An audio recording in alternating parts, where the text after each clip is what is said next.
அனைவருக்கும் வணக்கம். படப்பை ஏ ஜெகதீசன் பேசுகிறேன். இதுவரைக்கும் நம்ம சேனலை சப்ஸ்கிரைப் பண்ணாதவங்க முதல்ல சப்ஸ்கிரைப் பண்ணிடுங்க. அப்படியே பக்கத்தில் உள்ள பெல் பட்டனை டச் பண்ணிடுங்க.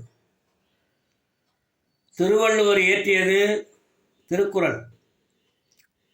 திருக்குறள் கருத்தால் கடலை விட ஆழமானது, வானத்தை விட உயரமானது. திருக்குறளுக்கு ஒரு முழுமையான, எல்லோரும் ஏற்றுக்கொள்ளக்கூடிய வகையில் ஒரு எளிய உரை வெளிவரவில்லை. இது ஒரு பெரும் குறைதான். எனவே உரை ஆசிரியர் வழி செல்லாமல் திருவள்ளுவரையே நேரில் பார்த்து பேசலாம் என்று நினைத்தேன். கற்பனை பரவசத்தில் பறந்தேன்.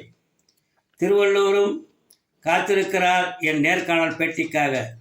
இதோ பேட்டி ஆரம்பம். ஐயா, உலகத்தில் உயர்ந்தவர் யார், தாழ்ந்தவர் யார்? இருக்கின்றவர்கள், இல்லாதவர்கள், வலியோர், மெலியோர், ஆண்கள், பெண்கள், இப்படி ஏற்றத்தாழ்வுகள் இருக்கிறதே, இதை பற்றி உங்கள் கருத்து என்ன? ஏற்றத்தாழ்வுகள் மனிதனால் உருவாக்கப்பட்டவை. உயிர்கள், உலகத்தில் உள்ள உயிர்கள் அனைத்தும் பிறப்பால் ஏற்றத்தாழ்வுகள் கிடையாது. பிறப்புக்கும் எல்லா உயிருக்கும் சிறப்பில்லா செய்தொழில் வேற்றுமையான் குறள் சொல்லியிருக்கின்றேன்.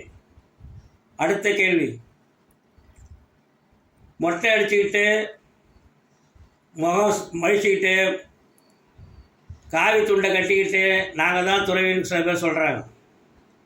சடமுடியோட தாடி வளர்த்துக்கிட்டு நாங்கள் தான் உண்மையான துறவின்னு சொல்கிறாங்க. இந்த ரெண்டில் எது ஐயா உண்மை? இந்த ரெண்டு கோலங்களுமே பொய்யான கோலங்கள். உலகம் வெறுத்து ஒதுக்கிய இந்த தொழிலை செய்யாமல் இருந்தாலே மிகச்சிறந்த துறவு. மழித்தலும் நீட்டலும் வேண்டா உலகம், பழித்தது ஒழித்து விடீன். சரி, அடுத்த கேள்வி. சில பணக்காரர்கள் விருந்து என்று வைத்து உணவை வீணாக்குகிறார்களே, அதே உணவுக்காக ஏழைகள் கஷ்டப்படுகிறார்களே, அது பற்றி தங்களுடைய கருத்து என்ன? இருப்பவன் இல்லாதவனுக்கு கொடுக்க வேண்டும், அதுவே மிக சிறந்த விருந்து. பகுத்துண்டு பல்லுயிர் ஓம்புதல் நூகோர் தொகுத்துவற்றுள் எல்லாம் தலை. அடுத்த கேள்வி. ஐயா, பிறப்பு இறப்பு ஒரு புரியாத புதிராக உள்ளது, அதை பற்றி கொஞ்சம் சொல்லுங்களேன். பிறப்பு இறப்பு என்பது தூங்குவது போல், உறங்குவது போல். பிறப்பு என்பது உறங்கி விழிப்பது போல். உறங்குவது போல் சாக்காடு, உறங்கி விழிப்பது பிறப்பு. அடுத்த கேள்வி. சினத்தினுடைய விளைவு கேடு என்ன சொல்லுங்கள். சினம், ஒருவன் நன்றாக இருக்க வேண்டுமானால் கோபம் கொள்ளக்கூடாது. மாறாக கோபம் கொண்டால் அந்த கோபமே அவனை அழித்துவிடும். தன்னைத்தான் காக்கின் சினம் காக்க, காவாக்கால் தன்னையே கொள்ளும் சினம். அடுத்த கேள்வி. தாழ்ந்த மனம் படைத்தவர்கள் சிலர் மனம் புண்படிப்படி பேசுகிறார்களே, அதை பற்றி தாங்கள் கருத்து என்ன? தன் மீது நின்று கொண்டு தன்னையே வெட்டியும் குத்தியும் நிற்கின்றவனை நிலம் எப்படி தாங்கிக் கொள்கிறதோ அதுபோல தாழ்ந்த மனம் படைத்த சிலர் பலருடைய மனம் புண்படும்படி பேசினால் பொறுத்து கொள்ள வேண்டும். அகழ்வாரை தாங்கும் நிலம் போல தம்மை இகழ்வாரை பொறுத்தல் தலை.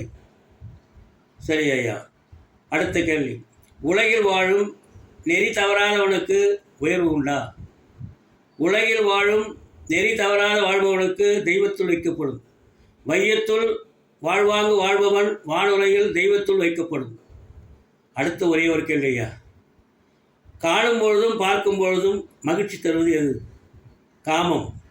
உள்ள கழித்தலும் காண மகிழ்தலும் கண்ணுக்கில்லை, காமத்திற்கு உண்டு.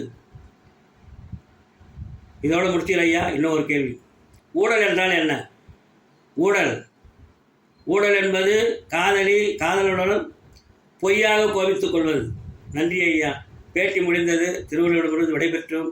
அடுத்த பேட்டி தொடரும். நன்றி, வணக்கம்.